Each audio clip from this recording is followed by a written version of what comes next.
Videos देखने के लिए सब्सक्राइब करें जनसत्ता.com, बेल आइकन दबाकर पाएं लेटेस्ट नोटिफिकेशंस। नमस्कार, स्वागत है आपका जनसत्ता पर।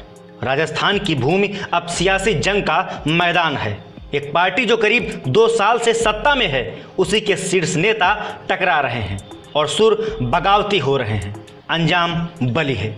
करीब 5 दिन से जारी उठापटक के बीच कांग्रेस के बागी गुट यानी कि सचिन पायलट और उनके समर्थक विधायकों के खिलाफ एक और कदम उठा दिया गया है। आइए विस्तार से पूरे अपडेट्स को समझते हैं और जानते हैं कि यहां से राजस्थान में कांग्रेस की राजनीति किस ओर जाएगी। और यह भी बात याद रहे कि बीजेपी ने भी अंदर खाने बैठकें शुरू कर दी हैं। क्या गहलोत सरकार से संकट टल गया है? अगर इसी सवाल के जवाब को हम खोजते हैं तो हमें कई पहलू एक के बाद एक सामने देखने को मिलेंगे। इस सवाल का जवाब आपको बाद में बताते हैं, लेकिन उससे पहले आपको पूरा घटनाक्रम समझाते हैं। विधायकों की खरीद फरोख्त मामले में पूछताछ के लिए चिट्ठी मिलने के बाद से नाराज सचिन पायलट अपने समर्थक विधायकों के साथ दिल्ली आ जाते हैं।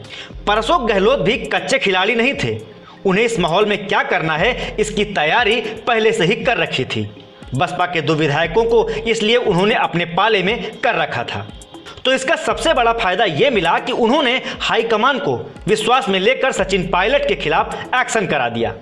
नाराज या यूं कहें बागी सचिन पायलट को कांग्रेस ने मंगलवार को डिप्टी सीएम पद से हटा दिया और साथ ही साथ प्रदेश अध्यक्ष की कमान भी उनके हाथ से छीन ली।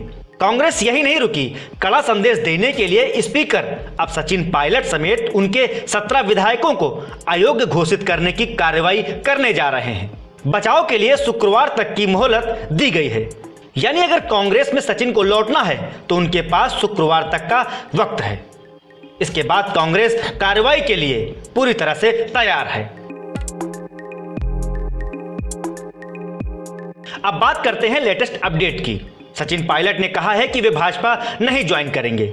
उन्होंने कहा कि राजस्थान के कुछ नेता ऐसी आशंकाएं जता रहे हैं कि मैं भाजपा जा रहा हूं, लेकिन ऐसा कुछ नहीं है। मैंने राजस्थान में कांग्रेस को खड़ा करने और सरकार बनाने में काफी मेहनत की है। सचिन पायलट तो कह रहे हैं कि अभी वे कांग्रेस के सदस्य हैं और बीजेपी में नहीं जा रहे हैं, तो ऐसी अवस्था में क्या वे नई पार्टी बनाएंगे? सचिन पर एक्शन होते ही उनके समर्थक कई जिलों में कांग्रेस छोड़ रहे हैं, लगातार इस्तीफे हो रहे हैं। सही मायने में बीजेपी अभी वेट एंड वॉच वाली पोजीशन में है। कहा जा रहा है कि बीजेपी चाहती है कि मामला विधानसभा के फ्लोर टेस्ट तक पहुंच जाए और फिर आगे कोई हरकत की जाए। इस बीच वसुंधरा राजे समेत पार्टी के सीनियर लीडर बुधवार को एक मीटिंग कर रहे हैं। तो ऐसे में जो सवाल हमने शुरू में उठाया था, उसका फिलहाल जवाब तो यही बनता है कि अभी के लिए गहलोत सरकार पूरी तरह से सुरक्षित है। पर सचिन पायलट के अगले रुख और बीजेपी की सियासी चाल पर निर्भर करेगा कि कब तक, क्योंकि प्रदेश स्तर पर बीजेपी के कई नेता कह चुके हैं कि अशोक गहलोत की सरकार यानी कि बकरे की मां कब तक खैर मनाएगी। फिलहाल आप राजस्थान की राजनीति से जुड़े हर अपडेट के लिए बने रहिए जनसत्ता के साथ। नमस्कार।